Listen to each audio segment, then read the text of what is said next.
Baseball in Philadelphia dates back to the 1830s. Last week, we took you back in time to some of Philadelphia's first baseball stadiums. This week, the nostalgia continues with a couple of historic parks that brought baseball into the 20th century. On the corner of 15th and Huntington, in the shadows of downtown Philadelphia, stood Baker Bowl, a hitter's paradise of a park that actually spawned the name Bandbox. In fact, one season, the Phillies as a team hit .315, but their pitching was so bad they finished 40 games out of first place. The first president to attend a World Series took place here, as Woodrow Wilson was the guest of honor at Game 2 of the 1915 Fall Classic. In 1923, an 11-year-old boy here at Baker Bowl caught a foul ball that went into the stands. At that time, though, police arrested him, detained him overnight before a local judge determined that the ball that boy caught was a souvenir. And from that moment on, in every ballpark in America, fans were permitted to keep a ball that went into the stands.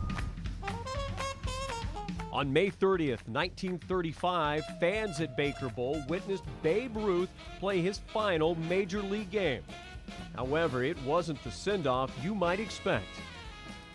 Babe Ruth had hit 3 home runs in a game the previous day. And in the first inning, he muffed a fly ball. And for some reason, it really upset him. And finally, when the inning was over, he ran off the field into the clubhouse in center field, ran across the outfield, and that was his last appearance. Over time, the stadium was a ticking time bomb. In 1903, a wooden balcony in left field collapsed, creating what many described as a grisly and gruesome sight. Fans plunged some 30 feet to their death. Black Saturday, as it's still known, remains Philadelphia's deadliest sports disaster, which saw 12 people die and over 230 more injured. Here at 21st and Lehigh, you'll find a church. Back in the day, it was the cathedral-like structure better known as Shibe Park and later renamed Connie Mack Stadium. It was the first ballpark in the nation built from steel and concrete. After it was built, 10 other ballparks were built of steel and concrete. So it sort of set a precedent. Here on 20th Street, they once built bleachers on the tops of these row homes so fans could watch games for free. That was until Connie Mack decided to build a 34-foot high fence to block their view. They call it the spite wall. The installation of lights sparked the American League's first night game in May 16 of 1939. And the largest baseball crowd ever here witnessed the Dodgers with Jackie Robinson, who just a month earlier had broken baseball's color barrier.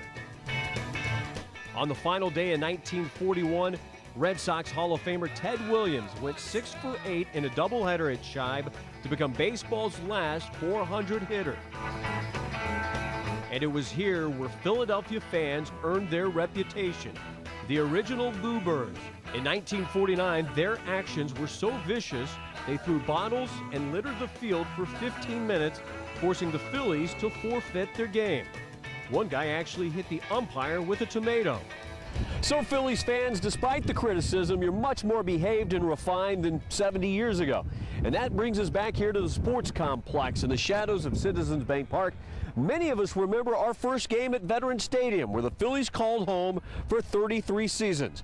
The structure itself was demolished in 2005, but did you know there are bronze markers for home plate, the pitcher's rubber, and all 3 bases in the parking lot? Check it out next time you're at the corner of Broad and Pattison. For Comcast Sportsnet, I'm John Borick.